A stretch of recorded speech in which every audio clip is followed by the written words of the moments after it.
अस्सलाम वालेकुम। मैं सैयद सरवर चिश्ती अजमेर शरीफ से। आज मैं मुसलमानों से दो अहम बातें करना चाहता हूँ। पहली बात ये कि ये एक बड़ा इकोसिस्टम डेवलप हो गया, एक नैरेटिव जा रहा है और जो हकीकत भी है कि लोकसभा 2024 में के इलेक्शन के बाद मुसलमानों पे जुल्म और सितम बढ़ गए। उसके दो रीजन थे। पहली रीजन ये कि बीजेपी अपने हिंदू वोट बैंक को इंटैक्ट रखना चाहती है। उनकी जो ख्वाहिश है उसको वो पूरा करना चाहती है कि पेट्रोल चाहे 500 रुपये लीटर हो जाए, लेकिन मियाँ भाइयों को ठीक करना।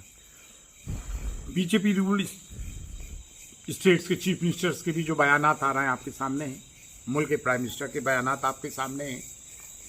राजधर्म कोई नहीं निभा रहा है। एक तो ये। दूसरा रीजन ये, बीजेपी ये समझती है कि मुस्लिम्स ने जो हमें वोट नहीं दिए, सेकुलर पार्टीज को दिए, उसकी वजह से हम एब्सोल्यूट मेजॉरिटी हासिल नहीं कर सके।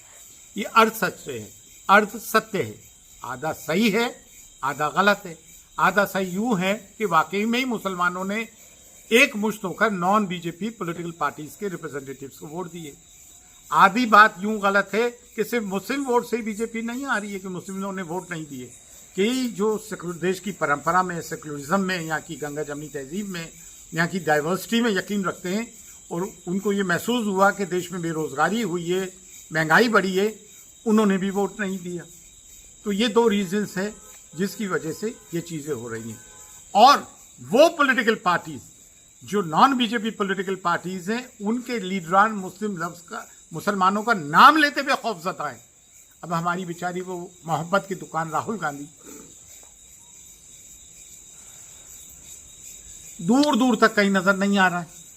मुलायम सिंह यादव के साहबजादे, वो कहीं नजर नहीं आ रहा है। अच्छा, इसमें जो मुस्लिम मेंबर ऑफ पार्लियामेंट इन पॉलिटिकल पार्टी के, वो उनसे सवाल खड़ा नहीं कर रहे हैं कि मियाँ आप लोग हैं कहाँ? हमने आपको वोट इसलिए दिलवाए थे या हम मुस्लिम वोट पे एमपी यूं बन गए हैं? तो मुसलमान इनसे सवाल जवाब तो करें। सोशल मीडिया से तो कर रहे हैं और हम आपके खिलाफ भी हैं। तो भाई इन 24 एमपी की जगह तो कोई अपना लीडर ऐसा चुन लो, उसके साथ हो जाओ, चाहे 5 मेंबर ऑफ पार्लियामेंट आए। ये क्या बात है?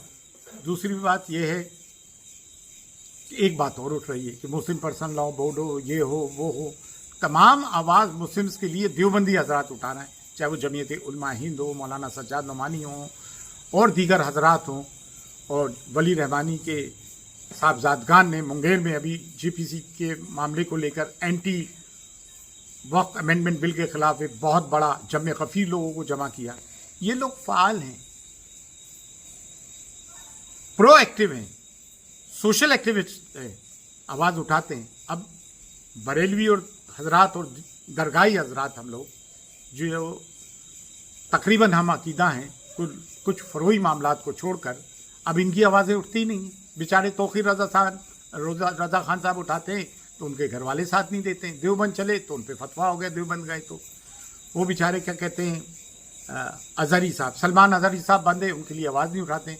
इन्हें इन 4 चीज़ों तो फुर्सत मिले ना फतवे लगाने से, किसी को काफिर, किसी को सुले कुल्ली, किसी को रावजी, किसी को गुमराह कहने से फुर्सत नहीं, आपस में फतवे लगाने से। दरगाह के लोग हैं, दरगाह और खानकाहों के, सूफी नाम से जितनी तंजीमें बनी हैं, सज्जादगान के नाम पे, फला नाम पे, ढिमगाने के नाम पे, मशाइख नाम पे, वो हुकूमत की चापलूसी में लगे हुए या खामोश हैं। हालांकि हमारा बड़ा मसक्की इख्तिलाफ है देवबंदियों से अकायद को लेकर, लेकिन जो हक है वो तो बोलना पड़ेगा। कॉल स्पेड है स्पेड। आज मुसलमानों के लिए सदा तो यही बुलंद कर रहा है, चाहे मुसलमानों को रॉयड्स की बात, रिहेबिलिटेट करने की बात हो, जो बच्चे हमारे पकड़े गए उनको कोर्ट कचहरी से छुड़ाने की बात हो, जो जमीयत उलमा हिंदी पेश है। हाँ, जमात इस्लामी की आवाज़ सुनाई कमी पड़ रही है, लेकिन बोलना तो पड़ेगा। ये लोग तो काम कर रहे हैं। हालांकि खाजगान चिश्त के 2 दस्तूरुल अमल हैं। एक तो एक हुकूमत की मुलाजमत नहीं करोगे और हुकूमत की चापलूसी नहीं करोगे, और ये चापलूसी करते नजर आते हैं। और दूसरी ये कि कोई दारुल इफ्ता का मुफ्ती जो है चिश्ती नहीं होगा।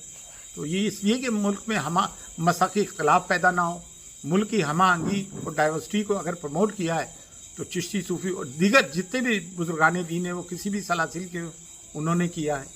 लेकिन आज दूसरी चीज़ें देखने को मिलती है। बेशक मुसलमानों के लिए हिंदुस्तान से अच्छा मुल्क नहीं, लेकिन ये रवायत बुजुर्गान दीन ने कायम की थी, सूफिया ने कायम की थी, किसी की चापलूसी के लिए नहीं। इस्लाम की एक सच्ची तस्वीर पेश की थी कि हम दूसरे मज़ाहिब के साथ भी हम आंगी से रहना चाहते हैं, लेकिन उनके अबाब और अजदाद ने, उनके असलाफ ने जो रवायतें कायम की थी, उनके बरक्स ये लोग आज गवर्नमेंट की चापलूसी में लगे में बातिल के साथ हैं। बड़े अफसोस की बात है, ये गौर व फिक्र की बात है। गौर करें मुसलमान, फिक्र करें मुसलमान। फ़ी अमानिल्लाह। अल्लाह।